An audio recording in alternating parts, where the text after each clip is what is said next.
Bonjour à toutes et à tous. Alors, comme promis, je vous fais une vidéo pour vous faire un retour et un résumé aussi, pour ceux qui n'étaient pas là, concernant le séminaire. On peut appeler ça séminaire, je pense, plus que conférence ou formation, du 18 mars, qui a eu lieu le mercredi 18 mars à La Défense, en collaboration avec Vidéo Bourse. C'est même pas en collaboration, c'est eux qui ont organisé, enfin Fabien Labrousse, je le remercie d'ailleurs, et j'étais son invité. Voilà. Donc, bon, là, je vous le dis déjà parce que vous allez peut-être vous poser la question, mais où est-ce qu'il est? C'est pas du tout les décors qu'on voit d'habitude. D'après vous, je suis où là? Regardez. Bon, je vous le dis, je suis à Nice. Voilà, je suis à Nice pour ce week-end. J'ai un rendez-vous d'affaires demain. J'en profite dans cette ville que j'apprécie beaucoup puisque j'y ai passé une partie de mon adolescence. J'ai même étudié au lycée Masséna, qui est tout près de là où je suis, de là où je mets cette vidéo. Bref, je ne suis pas là pour m'étendre sur ma personne, mais pour vous parler de mon retour par rapport à ce séminaire. Alors, déjà, je voudrais remercier vraiment du fond du cœur toutes les personnes qui sont venues, qui ont fait le déplacement, mais aussi les personnes qui étaient en visio derrière leur écran, qui ont vu ce séminaire, qui ne pouvaient pas intervenir, qui eux ne pouvaient pas poser de questions. C'est vrai que moi, j'ai tendance à préférer le présentiel, je vous avoue.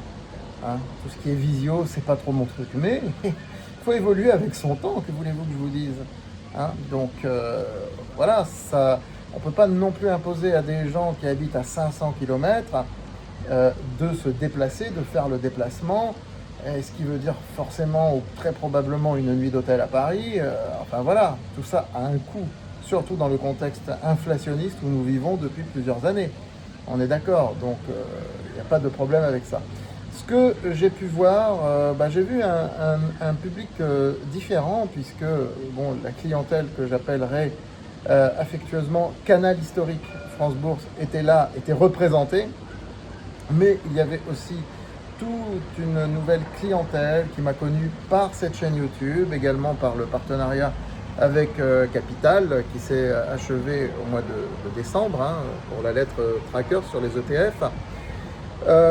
Qui m'ont connu, des gens qui m'ont connu aussi par rapport aux différents livres que j'ai écrits, qui ont quand même une certaine visibilité sur les plateformes et autres.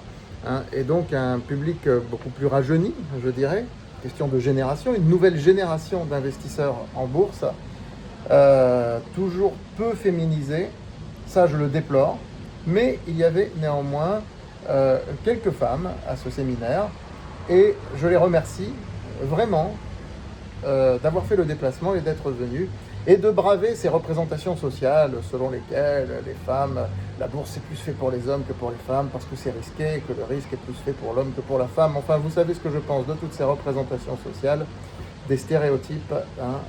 Nous vivons tous avec plein de stéréotypes qui conditionnent nos manières de penser. Je ne vais pas vous refaire tout mon discours de sociologue ici. Bon. J'ai pu voir aussi chez cette nouvelle génération d'investisseurs une manière d'appréhender la bourse qui est beaucoup moins basée sur les tuyaux, ce qui va très bien parce que vous savez que les tuyaux, j'ai déjà dit, ça n'existe pas les tuyaux en bourse. Celui qui prétend vous en donner, il vous ment. Qui est beaucoup moins à la quête de tuyaux, mais plutôt qui donne du sens à son investissement. Pas du sens sur le plan moral, mais qui a besoin, des gens qui ont besoin de comprendre leur investissement. Pourquoi ils vont acheter telle valeur ou pas. Et puis, ce que j'ai pu observer aussi, alors ça, j'en suis très heureux, très très heureux, c'est que ma méthode de structuration du portefeuille, avec ces fameuses morphologies, que j'ai pu montrer pendant la conférence à plusieurs reprises, eh bien, ça fait écho. Et oui, ça plaît davantage, c'est plus pédagogique, c'est plus intuitif que de dire la volatilité implicite du portefeuille, elle est de temps, par rapport à l'indice, on mesure le différentiel de volatilité, et là il faut calculer le bêta, etc. Mais si je vous parle comme ça, très franchement, je vais vous perdre. Je vais vous perdre, c'est pas ce que vous voulez de moi, ce n'est pas ce que vous attendez de moi. Eh bien, je vous rassure, vous ne l'aurez jamais, ce genre de discours. Vous ne l'aurez jamais. Non, moi je vous parle de morphologie, effectivement, de portefeuille défensif, le portefeuille adaptatif et le portefeuille offensif, que moi je ne travaille pas, mais que certains travaillent. Et comme je l'ai dit, sur la durée, un portefeuille offensif contre un portefeuille adaptatif, contrairement aux idées reçues et encore une fois aux stéréotypes, c'est le portefeuille adaptatif qui gagne. Et alors là, j'ai carrément incarné la chose en montrant un combat. Alors là, c'était fort, hein, il fallait le faire. J'ai montré un combat d'une femme qui fait 1m94, basketteuse, contre un combattant de MMA très musclé qui fait 1m68. Bon, combat amical, mais c'était quand même un combat pour se tester. Et là,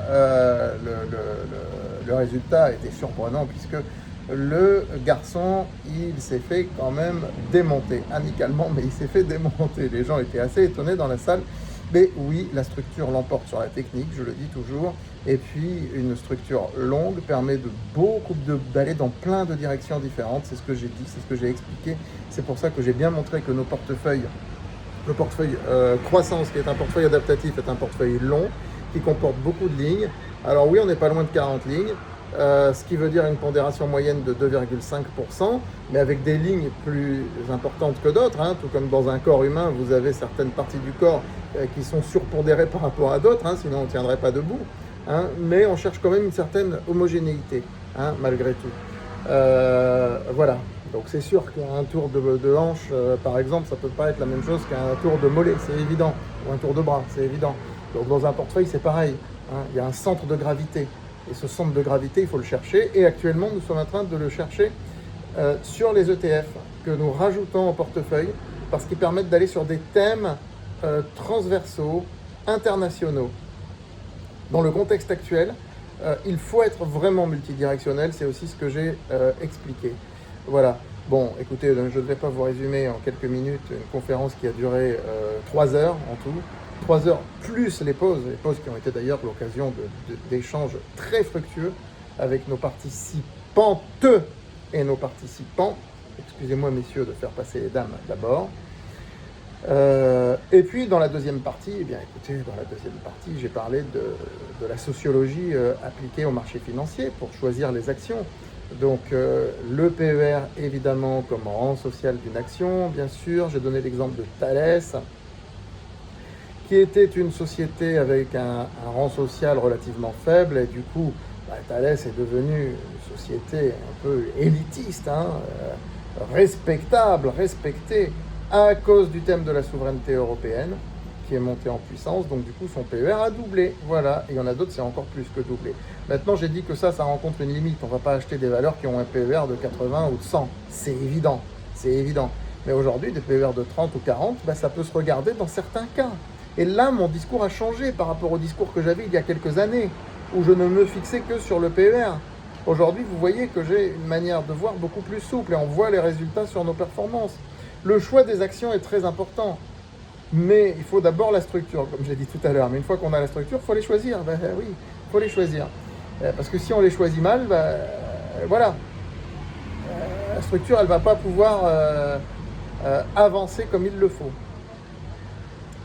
Donc, j'ai parlé aussi des indicateurs techniques, bien sûr, et de leur interprétation sociologique. De toute façon, l'analyse technique et l'analyse fondamentale, il faut absolument les croiser, il ne faut absolument pas les opposer. Ça, je le dis depuis 25 ans, je n'ai pas changé de discours là-dessus et j'en changerai pas.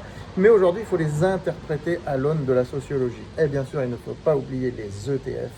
Alors ça, c'est crucial, les ETF, j'en ai parlé tout à l'heure. Et donc, évidemment, les ETF sont des instruments d'analyse sociologique, avec lesquels la sociologie se prête très bien. ETF pays, par exemple, il faut comprendre la culture d'un pays avant d'investir dans ce pays. Pourquoi son économie peut être florissante. Tout est une question de structure sociale et politique, il faut bien voir ça, il ne faut pas l'oublier.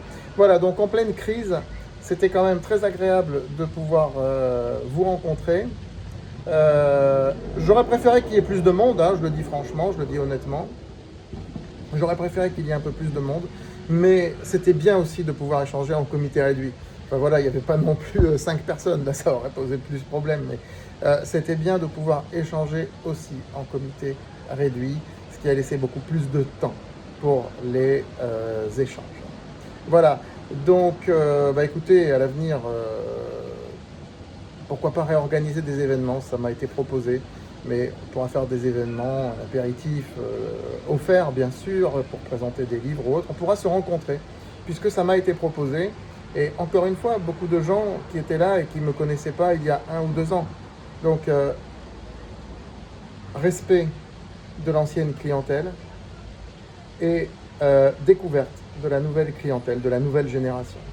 Voilà, France Bourse est reparti pour un certain nombre d'années, je vous le dis, avec nos nouvelles méthodes, nos nouvelles façons de voir les choses. Je vous souhaite un très bon week-end et je vous dis bien sûr à très vite sur France Bourse TV. Quelques petites photos peut-être pour se quitter de la conférence. Voilà, donc c'était la présentation bien sûr. Voilà, et puis quelques petits slides que j'ai passés. Voilà, je vous dis à très vite sur France Bourse TV. Ah, et à la fin, bien sûr, j'ai donné en primeur quelques actions à regarder de près, peut-être à acheter, surtout si les marchés baissent. Mais ça, par contre, je dirais pas lesquels, il fallait être là. À très vite. De toute façon, vous les saurez, hein. À un moment donné, ça se saura. Il y en a même déjà une dont j'ai parlé cette semaine. À très vite.